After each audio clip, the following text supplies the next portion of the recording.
The shutdown might not seem so obvious when you're coming here to the airport. These TSA agents are working without pay. This is still just about as close as we're able to get to the derailment. It happened on this tracks, but quite some ways down. A memorial set up for the young life is all that remains. They also say this is the location of that disturbing video. But it was a different situation yesterday when the banks were frozen over, but the middle was melted. It's too cold to blacktop over these holes from the water main breaks. On average per year, through just a little box like this, they collect about $1,000. Here at the Port of Albany, they were finally able to secure some of them, including the rusty anchor. Legitimate companies like Premier don't stop at just the limos. They actually have a GPS tracking system. It takes more than $350 just to pull this ambulance out of the garage, and that's before you even get to all of the equipment that's inside of it. My guys jumped off the truck. They grabbed the jaws. I fired the jaws up. They went down there. Within 2 minutes, they had that car open. We were pulling bodies out.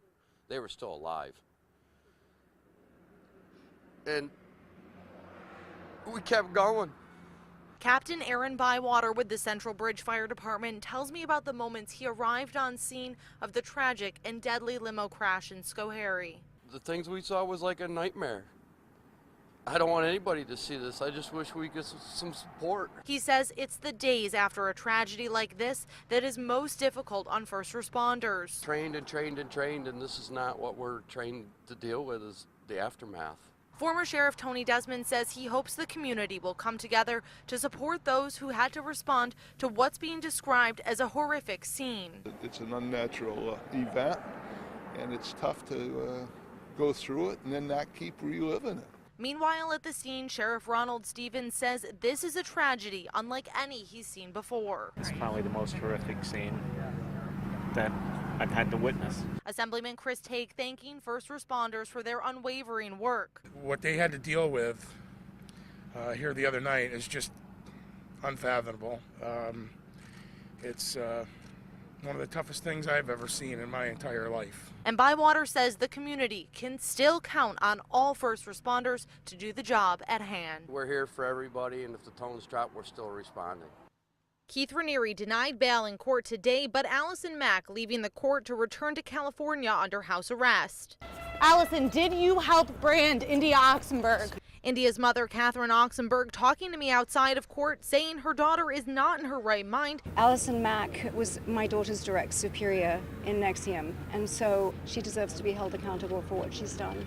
Saying she's relieved Raniere is remaining behind bars. Tony Natale, Raniere's ex-girlfriend, says people were living in fear that he could be released. There's a lot of wealth and there's a lot of power. The money that was offered up for bail was $10 million from an unnamed third party put into a trust at the time of Raniere's arrest. Frank Parlato, a former NXIVM publicist, says he knows exactly whose money it is. Keith Raniere's been operating a very dangerous criminal enterprise with his partner, Claire Brofman. Brofman is an heiress to Seagram's, and Parlato suspects the next to face charges. She is a co-conspirator. But Raniere's lawyers say they are unaware of Brofman's involvement, if any. I haven't. Does the lawyer represent Claire Brofman? No, the lawyer represents, there's a trustee who does not represent Claire, who's a trustee of the trust. So Claire's not involved in this at all, in this money? I'm not going to discuss Claire's involvement.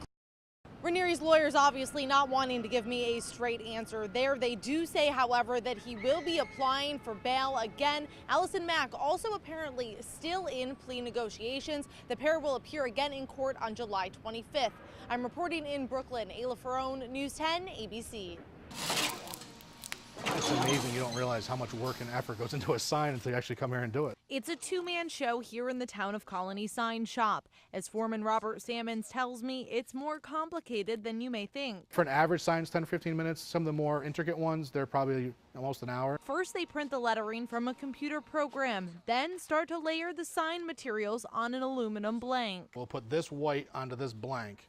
That'll give us our reflectivity. But there are several state and federal guidelines to be followed when creating the signs and when putting them up on the roads. Just a whole bunch of rules that you really have to think about before you just go out and slap a sign up. It's just not as easy as, yeah, I think this is a good spot. You can't do that. That's because if there is an accident involving the signs, it comes back on these guys. Was that sign in the right place?